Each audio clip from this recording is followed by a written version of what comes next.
कहीं मेरा मेकअप ना उतर जाए। बड़े प्यार से मेरी बीवी ने किया है।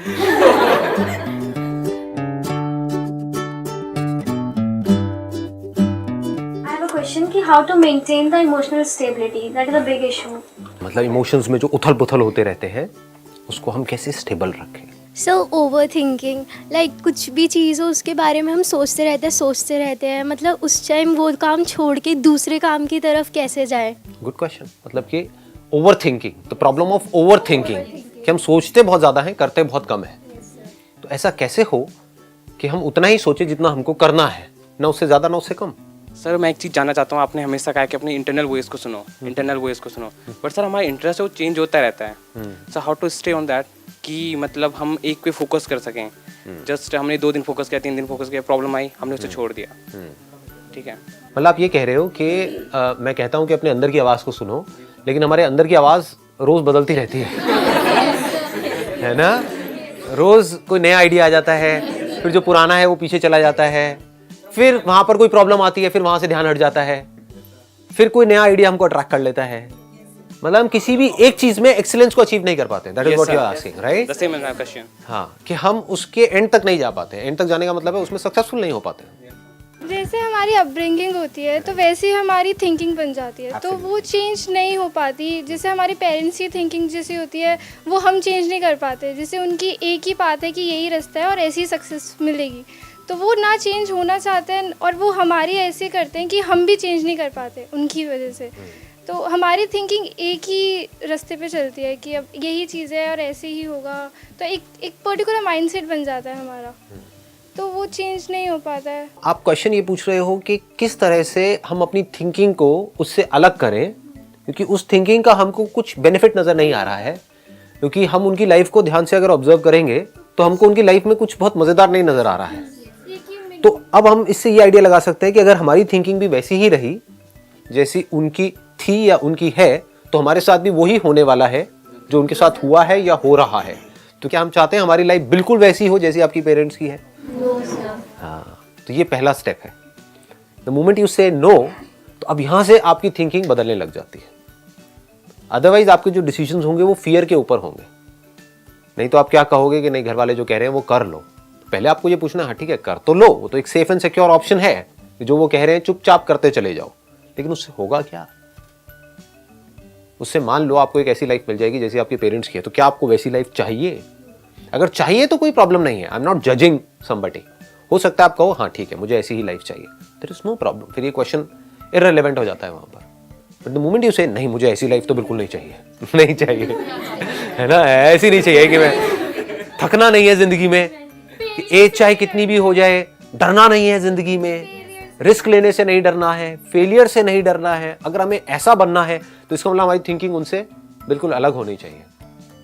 क्योंकि अगर वो अपनी लाइफ से खुश नहीं है अपनी थिंकिंग की वजह से, अपने एक्शंस की वजह से, तो अगर आपकी वैसी थिंकिंग है, वैसी एक्शंस है, तो आपको भी खुशी मिलने वाली नहीं है। तो ये आपको डिसीजन लेना है। The moment you take this decision, तो यहां से एक नई एक थॉट प्रोसेस शुरू हो जाती है। आप बहुत देर से खड़े हुए हो, please have a seat. Let's give a big hand for her. तो हमारा ये टॉपिक निकल करके आ गया है। आज का टॉपिक क्या निकल करके आया है? घूम फिर के हम आ रहे हैं थिंकिंग के ऊपर।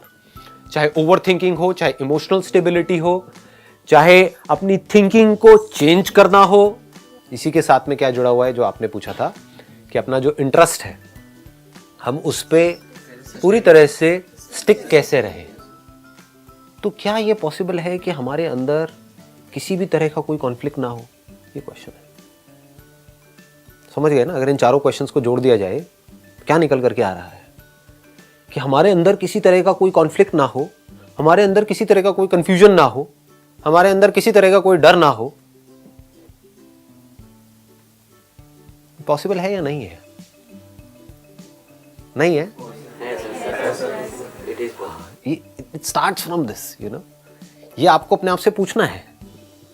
मैं आपको नहीं बताऊंगा कि मेरे लिए पॉसिबल है या नहीं है। वो आप मेरी आंखों में देख सकते हो।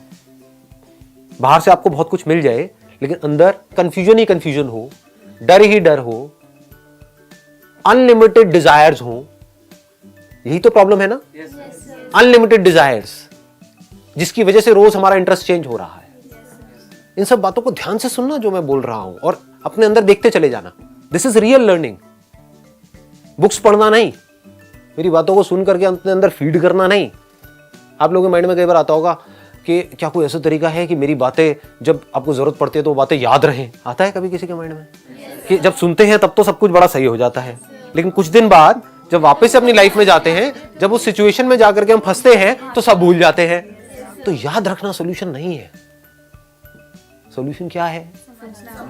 अगर आपको याद रह भी गया तो क्या होगा, उस टाइम पे हो कुछ और रहा होगा, आप अपने अंदर ही अंदर कुछ और बोल रहे होगे, नहीं आसान है, आसान है, आसान है। नहीं, एक्चुअल में अगर आसान बनाना है सब कुछ, समझ रहे हो ना? हाँ, कि सामने उस वक्त आपको लड़ना है। आपके सामने है कोई बच्चा है छोटा सा, मान लो आप कहीं पार्क में हो, उसको कोई किडनैपर उठा करके ले जा रहा है, तो वहां पर आपको ये नहीं बोलना कुछ नहीं है, सब सही है, सब सही है, जो होता है अच्छे के लिए होता है, जो होता है अच्छे के लिए होता है। ये इसको कहते हैं वर्ड्स में जीना। तो यहां तक हम पहुंच गए हैं कि अब हमारे माइंड में कोई कंफ्यूजन ना हो, कोई कॉन्फ्लिक्ट ना हो। हमारे माइंड में कंफ्यूजन क्यों होता है? आप चाहते हो ऐसा माइंड या नहीं चाहते हो? इस माइंड में कोई कंफ्यूजन ही ना हो, या हो भी तो उसका एक सेकंड में सोल्यूशन निकल आए, खत्म। कॉन्फ्लिक्ट आया मतलब कि दो रास्ते आए। कंफ्यूजन क्या है, कॉन्फ्लिक्ट क्या है? सामने एकदम से दो रास्ते आ गए, अब यहां जाऊं या यहां जाऊं। यहां गया तो ये रास्ता जंगल में जा रहा है, लेकिन कहते हैं कि इस रास्ते पे आगे चल करके एक खजाना है। मैं इशारों में बात कर रहा हूं, समझते चले ना, है ना? ये एक यूनिवर्सिटी है, यहां पर जाऊंगा, यहां से निकल करके ये हो जाएगा, हाँ यहां पर लाइफ सेट है। लेकिन ये एक ऐसा रास्ता है जो मेरे घर वाले कह रहे हैं, लेकिन पता नहीं यहां पर क्या होने वाला है। समझ गए ना? फंस गए।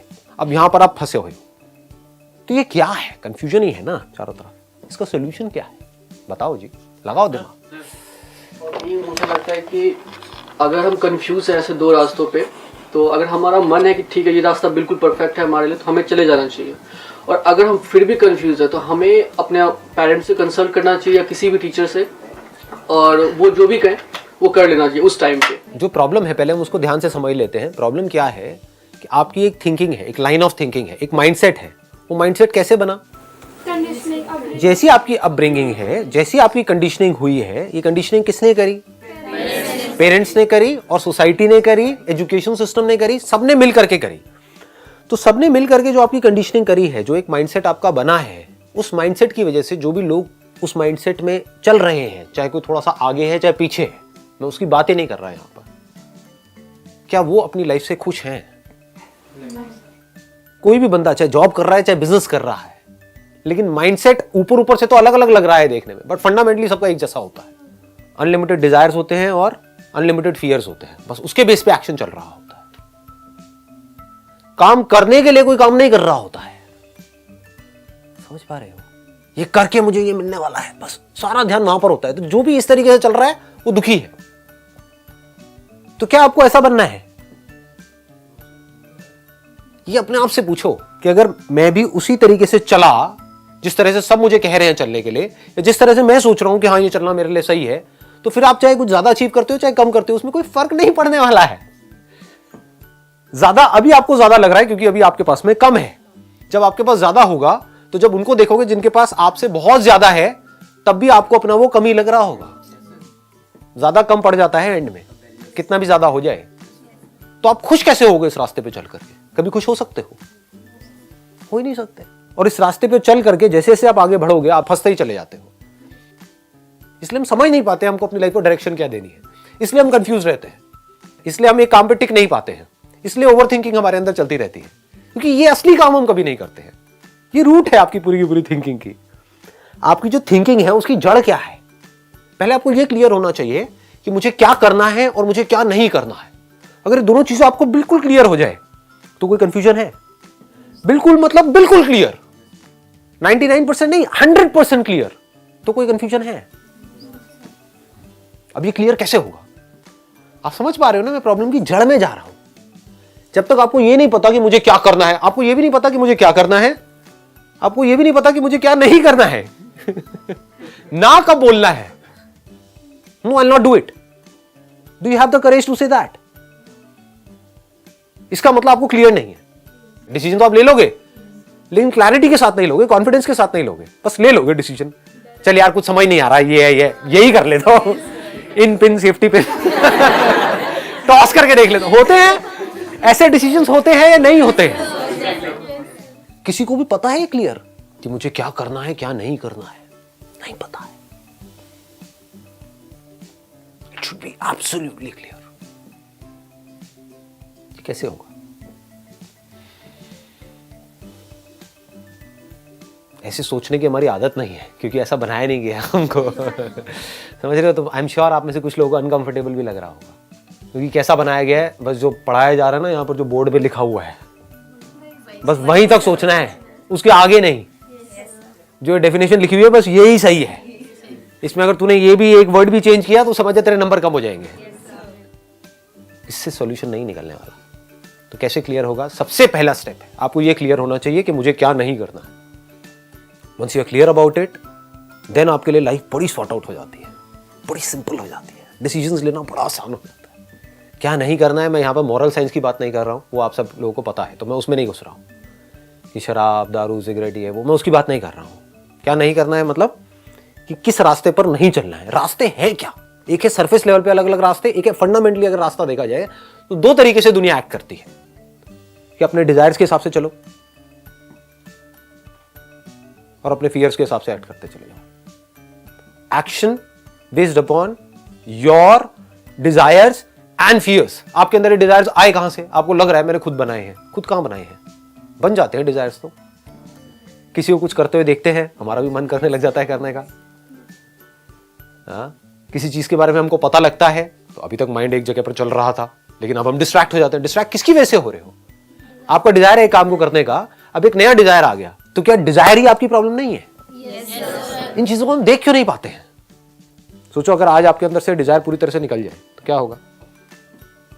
डिजायर किस चीज का, इसको ध्यान से समझ लेना. जो मैं डिजायर बार बार बोल रहा हूं वो मैं काम को करने का नहीं बोल रहा हूं, चीजों का बोल रहा हूं. उससे रिलेटेड जो आपको मिलने वाला है उसकी मैं बात कर रहा हूं.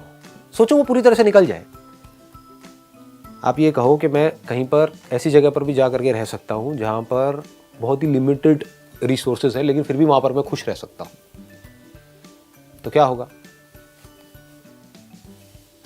दूसरी तरफ से आप बहुत बड़े एंटरप्रेन्योर बन जाओ लेकिन अनलिमिटेड अंदर डिजायर्स भरे पड़े हो. उसकी वजह से क्या होगा? Overthinking. उसकी वजह से क्या होगा? Emotional unstability. अगर कभी आपने ध्यान से देखा होगा, मेरी वेबसाइट पे आप जा करके देखोगे ना, कॉन्टैक्ट पेज है sandeepmaheshwari.com पे आप जाओगे, कॉन्टैक्ट पेज में उस पर जा करके नीचे पढ़ना मैंने क्या लिखा हुआ है. पढ़ा है किसी ने कभी?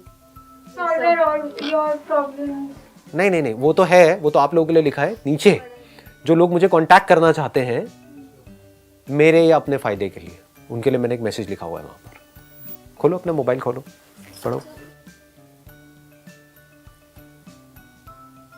I'm sorry to say that I won't be able to accept your invitation or association because I spend most of time in solitude and speak only when I feel like speaking. So please do not contact me for any kind of seminar, lecture, conference, media interviews, television shows, social gatherings, awards, events, political discussions, business offers, etc. To be honest and straightforward, I am not interested in anything at all, irrespective of what you offer us. सुन लिया? इसके बाद भी अगर कोई contact करेगा तो महाबेशरम होगा.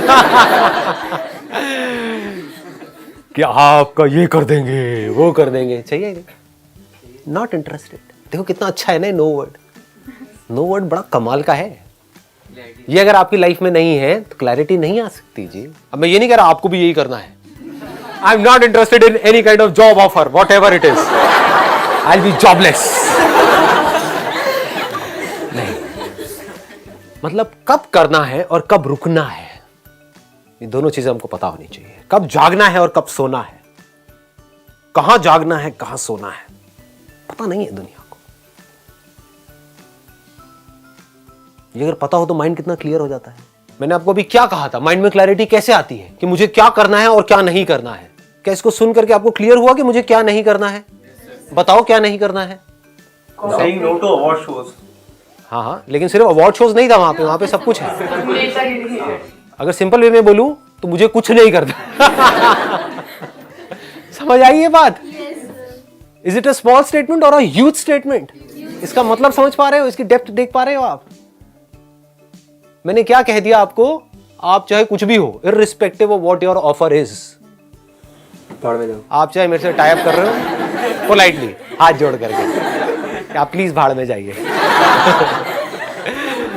आपके पास चाहे 10,000 करोड़ का ऑफर है, चाहे 1,000 करोड़ का ऑफर है, चाहे कोई भी पोजीशन है, चाहे कितना भी नेम है, कितना भी फेम है, आप भाड़ में जाइए। Not interested. मतलब मैंने क्या कह दिया, मैं किसी भी चीज में इंटरेस्टेड नहीं हूं। चीज मैंने ये नहीं कहा यहां पर कि मैं किसी काम में इंटरेस्टेड नहीं हूं, काम तो कर ही रहा हूं, निठल्ला थोड़ी बैठा। इससे क्या क्लियर हुआ, मुझे क्या नहीं करना है, मुझे नेम फेम मनी के लिए कुछ नहीं करना है। ऐसे आपको क्लियर होना चाहिए कि मुझे क्या नहीं करना है। क्या नहीं करना है, अपने डिजायर और फियर्स के अंदर नहीं उलझे रहना है। अगर आपके अंदर कोई भी डिजायर है किसी भी तरह का, किसी भी चीज का, तो आप समझ जाओ कि आपकी डोर आपके हाथ में नहीं है, किसी और के हाथ में है। आप एक गरीब घर से हो और आपके अंदर है, या एक मिडिल क्लास बैकग्राउंड से और आपके अंदर है कि मेरे को ना बढ़िया से बढ़िया गाड़ियों में घूमना है, और आपके किसी दोस्त को समझ आ गया कि इसको शौक है इस गाड़ी में घूमने का, इस बंदे को, और मैं घुमा रहा हूं इसको, यह है क्या, 2 कौड़ी का है नहीं। तो अब अगर वो आपको कहेगा कि चल मेरे साथ में वहां पार्टी में चलना है तेरे को, आप मना करोगे? फिर आपको कहेगा आपको ये ड्रग्स लेनी पड़ेंगी, मना करोगे? क्या बोलोगे कि नहीं मेरे पापा मम्मी मना करते हैं, अरे छोड़ना, क्या बच्चों ऐसी बातें कर रहा है, बेवकूफ है क्या, लगा ले, थोड़े से में कुछ नहीं होता है। ये चीजें छोटे लेवल पे भी होती है, बड़े लेवल पे भी होती है। आप एक बहुत बड़े सेलिब्रिटी बन गए, अब अगर आपके अंदर डिजायर्स हैं कि मुझे अब ये करना है, ये करना है, वो करना है, इस बैनर के अंदर भी आना है, ये भी वो भी वो भी, तो अब उस बैनर का जो बंदा हेड है वो आपको नचाएगा, आप उसकी कठपुतली बन गए। तेरे को मेरी इस पार्टी में आना पड़ेगा, जो मैं कह रहा हूं वो करना पड़ेगा, सुबह इतने बजे तक रुकना पड़ेगा, यहां जाना पड़ेगा, वहां आना पड़ेगा, ये करना पड़ेगा।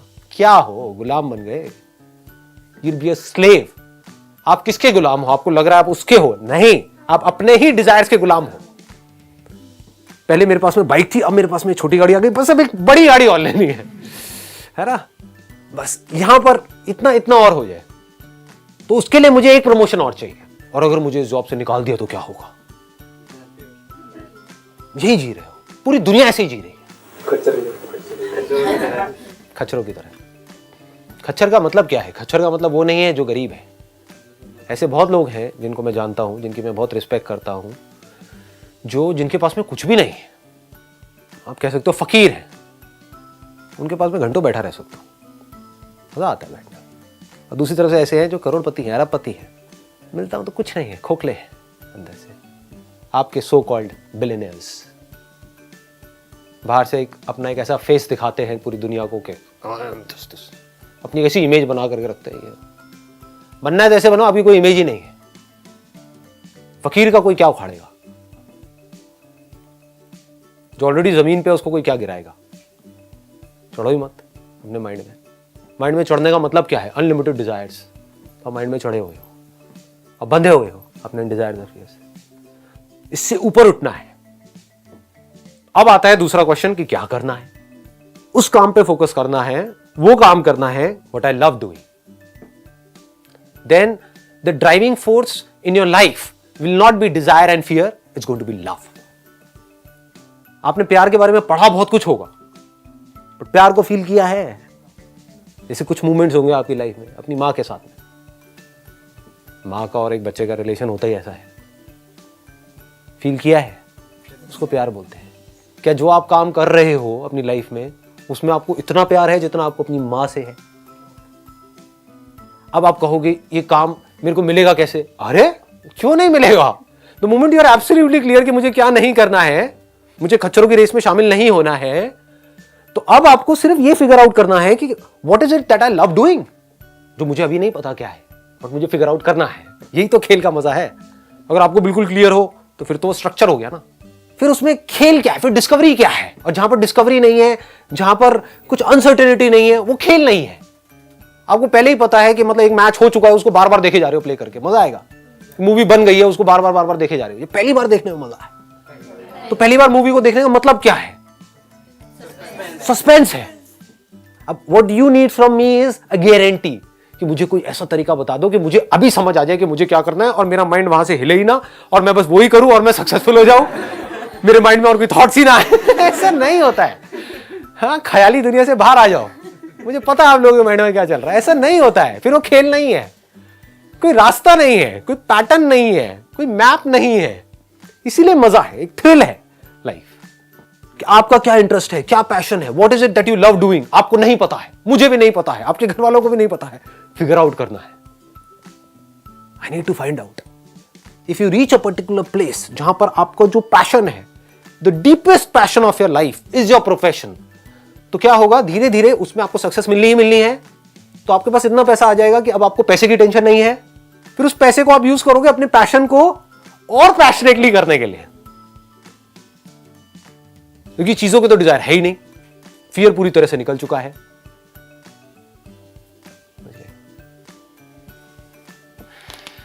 Wish you all the very best. Thank you so much.